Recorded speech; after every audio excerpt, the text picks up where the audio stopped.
Today I'm picking up and doing a little bit of a walk around and build update on my 2014 TRX450 ER.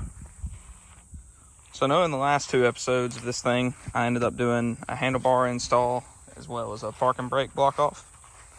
Both of those are holding up great. So a lot has changed. I'm gonna go over it one by one and try to get it all in this video. Starting off, the next thing I did was the Hyper carbon fiber bead blocks. I paired those with GBC XC Master tires, and I've rode it a good bit.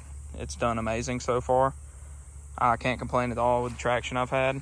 I would compare them better than most tires I've had, and I've had everything from ITP whole shots to Maxxis Razor 2s, and I really like these, especially for the price. I don't see the reason in buying the Maxxis over this.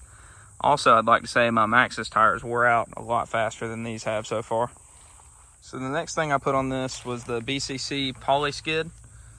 It's held up great so far. It's been through a lot already, trust me. Also put a cheaper little eBay rear skid plate.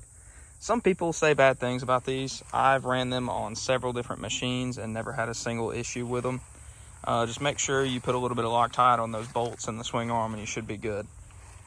After that, my wrath order came in. I ordered this whenever I first got the quad, and it took a little while, but I'd say it was worth it. This one's already got some scrape on it, which isn't from the road or anything like that. That's just bound to happen whenever you have a painted rear grab bar.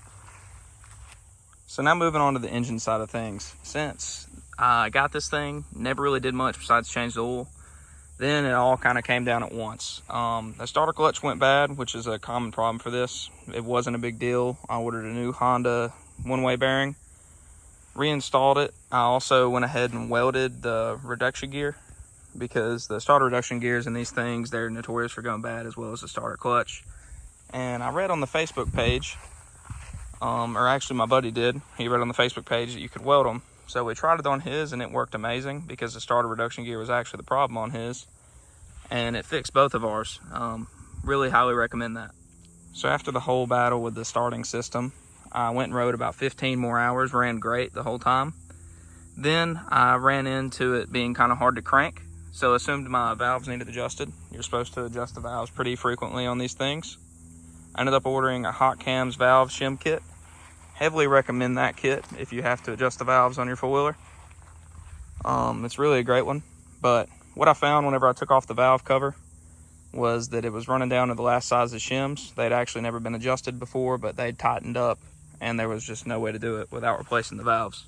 So from that point, I tore the head off, took the valves all the way apart, and ordered a Kibble White Black Diamond valve kit.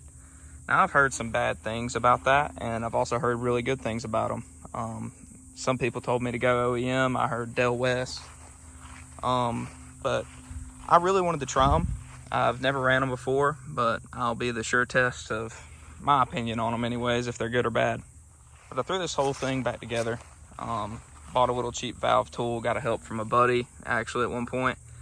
With a rotary tool, I went through, polished this whole thing. It's faded a little bit and gotten darker in some of the corners because I've rode it so much. But I engraved it a little bit. Just thought it was something funny to do while I had it apart. But done great in that department since then. So while I was doing the head, I went ahead and inspected the piston and all that. Everything looked really good. Also looked really low hours, which makes sense for the machine. So I'm happy with that. I should get a while. I keep up with maintenance on this thing a good bit, and I don't reckon it'll give me a problem anytime soon, knock on wood. But went ahead and got a Tusk Lithium Pro battery. Highly worth the investment. That thing's been great. And you can also check the percentage of the battery before you go ride. So I believe one of the last things I've done since the last video on this thing would be the carburetor. So I'm not sure. I can't prove this. I don't know the facts about it, but I'm pretty sure this model specifically came with a different carburetor than the other ones. It is a FCR still, but the mid body was actually non-adjustable. And with that meaning it didn't have an air fuel screw, it was blocked off. So there was no real way to adjust the carburetor for the exhaust, because as soon as you put an aftermarket exhaust and go to messing with the air box, then you need to be able to adjust your air fuel screw. Let me pop this off. So what I have here, people also disagree with the K&N filters. I love them for where I'm at. They're really easy to take off and clean, and as long as you keep them clean and put oil on them, They shouldn't give you a problem as long as you know how to do it properly. But what I ended up doing is getting another FCR off of a later model, or a earlier model, my bad.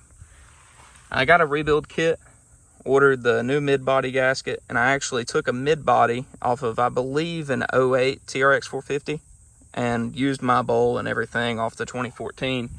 So now it has an air fuel screw. So I believe I have this thing tuned perfectly. I messed with it probably about 3 days solid, just tuning it around the house. I even went on a ride at one point. So I ended up with the needle clip position in the middle. I have a 172 main, a 42 on the pilot, and I believe it was a 50 on the leak jet. And everything's completely stock besides the DASA exhaust, and I have the lid removed on the airbox now. I didn't before I had a lid on it. So I do believe that I just about covered everything on this thing. If not, then it was nothing major. I do plan on doing more build videos like the first and second one where I install parts. Next will probably be a steering stem. I'm trying to pick a brand. I'm going to do a whole front end and long travel setup on here because I'm going to start doing the cross country races.